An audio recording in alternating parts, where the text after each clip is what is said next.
फिर 4-5-6 महीने दम लगा के मेहनत की, काम छोड़ दिया।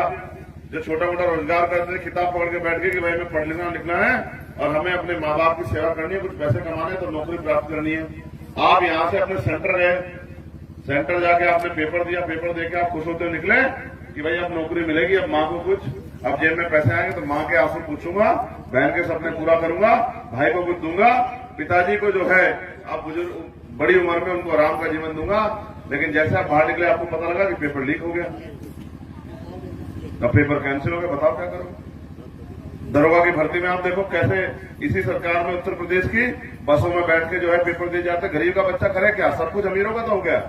और आपके क्षेत्र में है क्या, देखो जो आप नेता चुनते हैं उसकी जिम्मेदारी है कि वो पार्लियामेंट में जाके बोले, वो पार्लियामेंट में जाके सवाल उठाए, वो पार्लियामेंट में जाके आपकी वकालत करे, क्या कि नगीना लोकसभा में भी एम्स जैसा हॉस्पिटल होना चाहिए, क्योंकि जिससे कि वहां के गरीबों को भी कम दामों पर बेहतर से बेहतर इलाज मिले, जिससे उनकी जीवन रक्षा हो सके। 15 साल में आपने किसी नेता के मुंह से सुना पार्लियामेंट में, जिसको आपने वोट देके भेजा? क्या आपको नहीं लगता? क्या बताओ, ईमानदार से बताओ, क्या आपको एम्स जैसे हॉस्पिटल की जरूरत नहीं है? बताओ, हाथ उठा बताओ, है या नहीं है?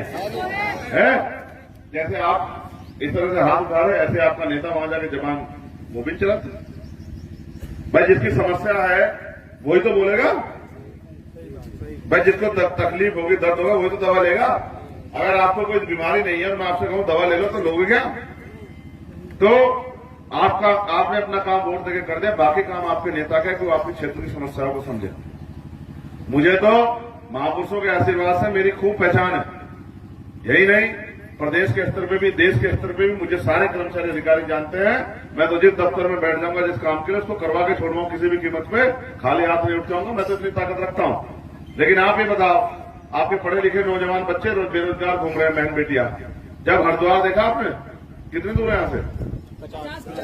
रोशनाबाद देखिए एक जगह में, किस लिए फेमस है रोशनाबाद?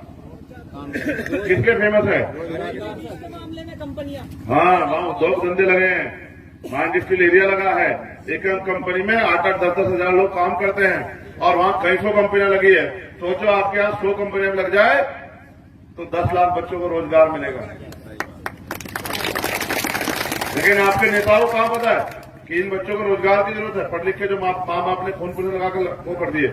यही बराबर में हरिद्वार से पढ़ी तरफ भगवानपुर है, भगवानपुर में भी इंडस्ट्रियल एरिया लगा है। सब किसानों की जमीन को गवर्नमेंट ने लिया और दिया कि भाई चलो इनको रोजगार दो। तो कितने लोगों की जिंदगी बदली। आज हमारी बहन बेटियों को मजबूरी में भट्टों में काम करना पड़ता है, कोलों में काम करना पड़ता है, खेतों में काम करना पड़ता है।